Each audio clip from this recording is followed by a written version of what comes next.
Estados Unidos ha dado en total 73,176,000 dólares.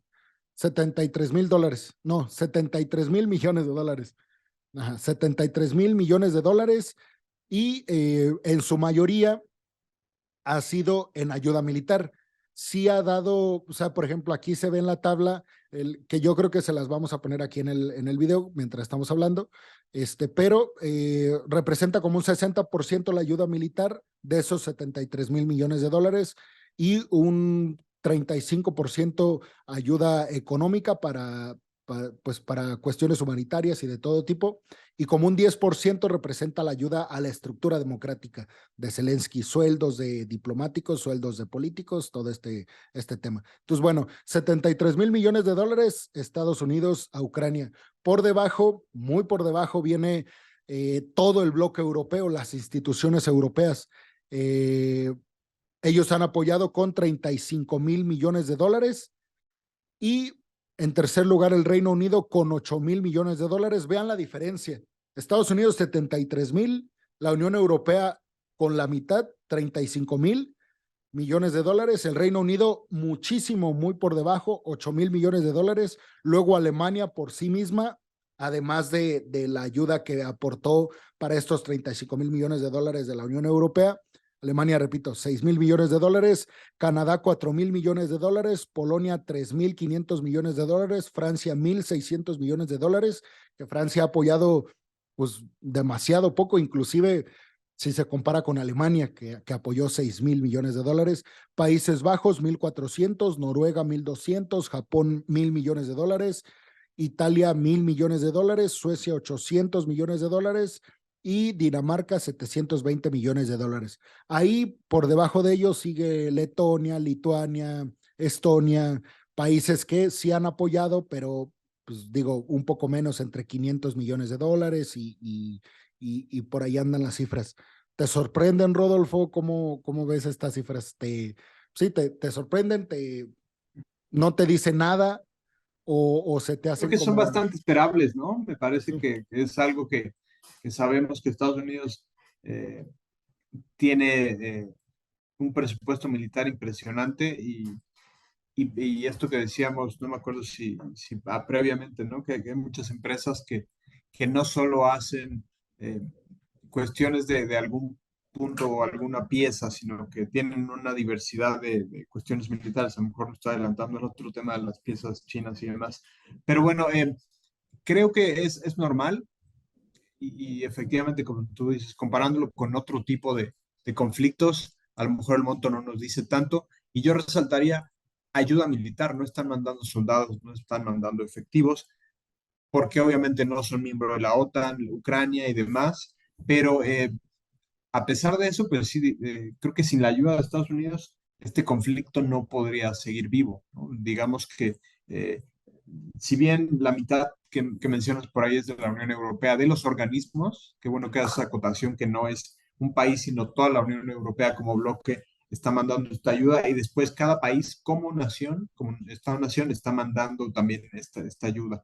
Así que, pues son cifras abismales, o sea, creo que no sé si hablábamos previamente que si pensamos que todo esto se podría invertir en educación, en el tema del cambio climático y demás, pues sería algo impresionante, ¿no? Y creo que podría haber un cambio, pero pues sabemos que los países tienen intereses y también aquí hay intereses que se habla de libertad, derechos humanos, independencia, pero a fin de cuentas también son intereses comerciales, económicos y lo que significaría que Rusia gane esta guerra, ¿no? Entonces me parece que Occidente también va a seguir metiendo dinero a toda esta guerra. Vamos a seguir viendo eso, que se mande todo este armamento, toda esta ayuda. Y es importante mencionar, no me acuerdo si lo mencionabas previamente, pero que el envío no es que lo mandes hoy y te llegue mañana, ¿no? Sino que hay mucho armamento, hay mucha ayuda que llega 4 meses después.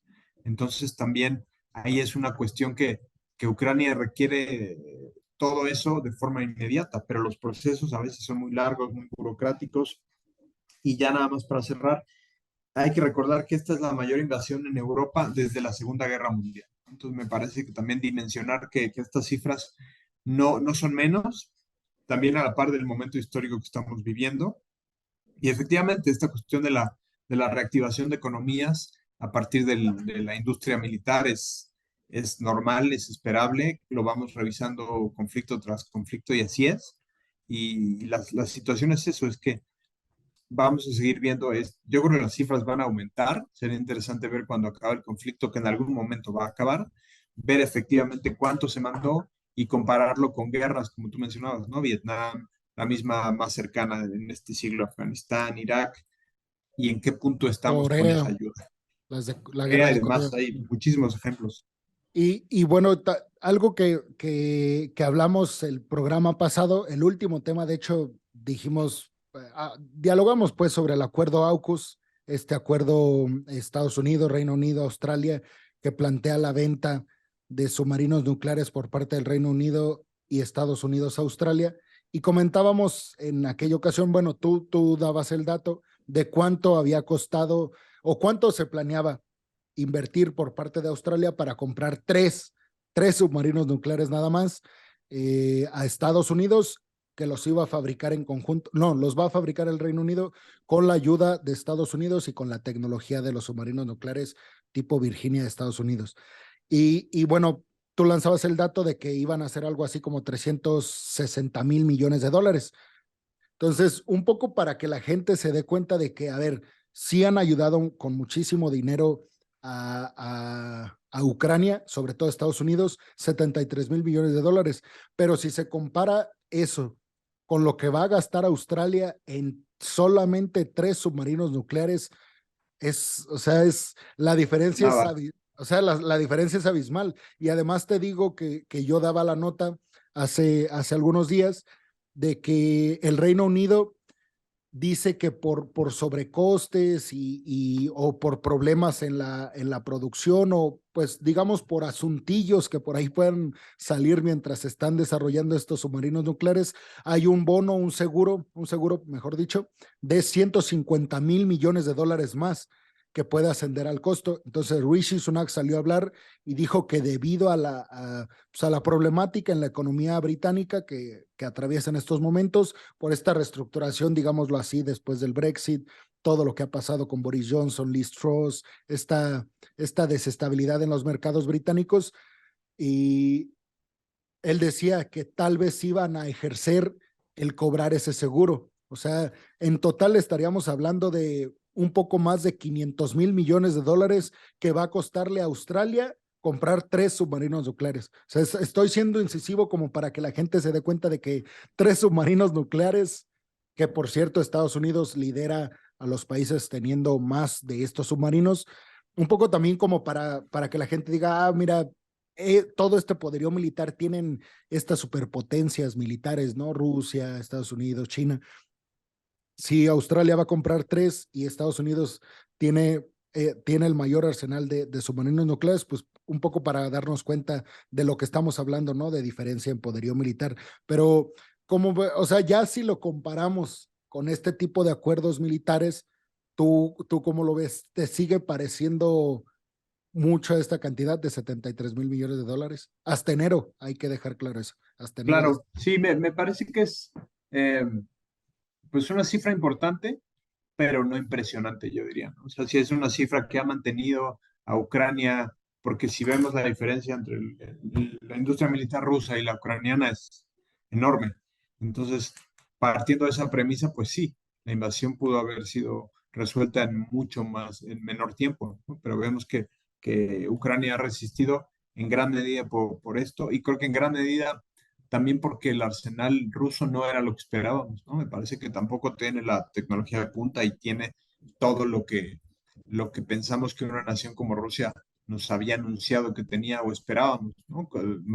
Tanques a veces obsoletos, tanques que ya no son de alta tecnología, entonces sí, me parece que ahí es donde esto tiene mucho que ver y la industria militar, que ahorita vamos a pasar al tema de China y los componentes que mencionaban, pues ahí vemos que es una industria muy amplia y que es de las industrias más redituables del mundo.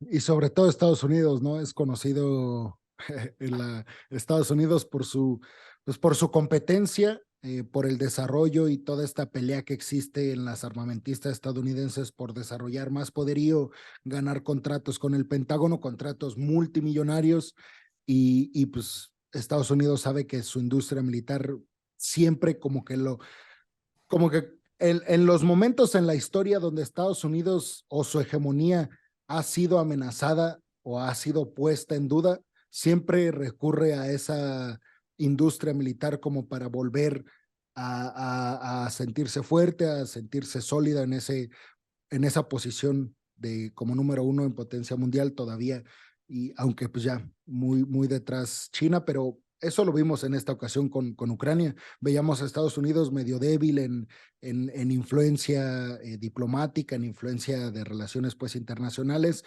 y vemos como toda esta guerra en Ucrania, pues lo único que hizo fue como intentar acentuar más todavía el liderazgo estadounidense, poner a prueba esta hegemonía económica, diplomática y de todo tipo que parece ser todavía tienen los estadounidenses.